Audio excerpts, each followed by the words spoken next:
ഞങ്ങൾ 7 നീതിക്ക് വേണ്ടിയുള്ള പ്രാർത്ഥന.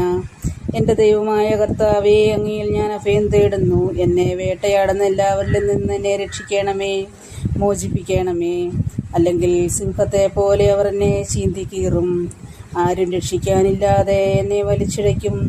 എൻ്റെ ദൈവമായ കർത്താവേ, ഞാൻ അത് ചെയ്തിട്ടുണ്ടെങ്കിൽ, ഞാൻ തിന്മ പ്രവർത്തിച്ചിട്ടുണ്ടെങ്കിൽ, ഞാൻ എൻ്റെ സുഹൃത്തിന് തിന്മ പ്രതിഫലം കൊടുത്തിട്ടുണ്ടെങ്കിൽ, അകാരണമായി ശത്രുവിനെ കൊള്ളയടിച്ചിട്ടുണ്ടെങ്കിൽ, ശത്രുവിനെ പിന്തുടർന്ന് കീഴടക്കിക്കൊള്ളട്ടെ.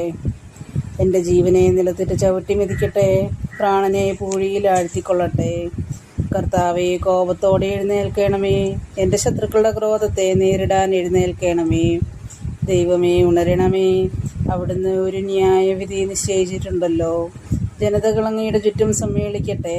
അവർക്ക് മുകളിൽ ഉയർന്ന സിംഹാസനത്തിൽ അവിടുന്ന് ഉപവിഷ്ടനാകണമേ. കർത്താവ് ജനതകളെ വിധിക്കുന്നു.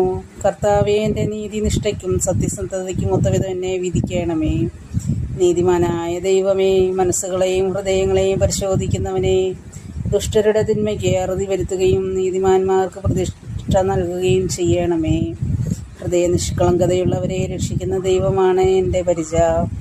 ദൈവം നീതിമാനായ ന്യായാധിപനാണ്. അവിടുന്ന് ദിനം പ്രതി രോഷം കൊള്ളുന്ന ദൈവമാണ്. മനുഷ്യൻ മനസ്സ് തിരിയുന്നില്ലെങ്കിൽ അവിടുന്ന് വാളിന് മൂർച്ച കൂട്ടും. അവിടുന്ന് വില്ല് കുലച്ച് ഒരുങ്ങിയിരിക്കുന്നു.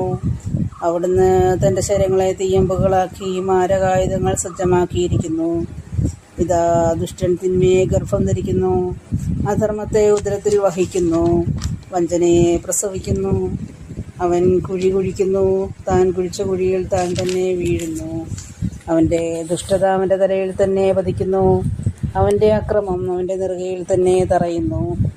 കർത്താവിൻ്റെ നീതിക്കത്തെ ഞാൻ അവിടുത്തേക്ക് നന്ദി പറയും. അത്യുന്നതനായ കർത്താവിൻ്റെ നാമത്തിനെ ഞാൻ സ്തോത്രം ആലപിക്കും.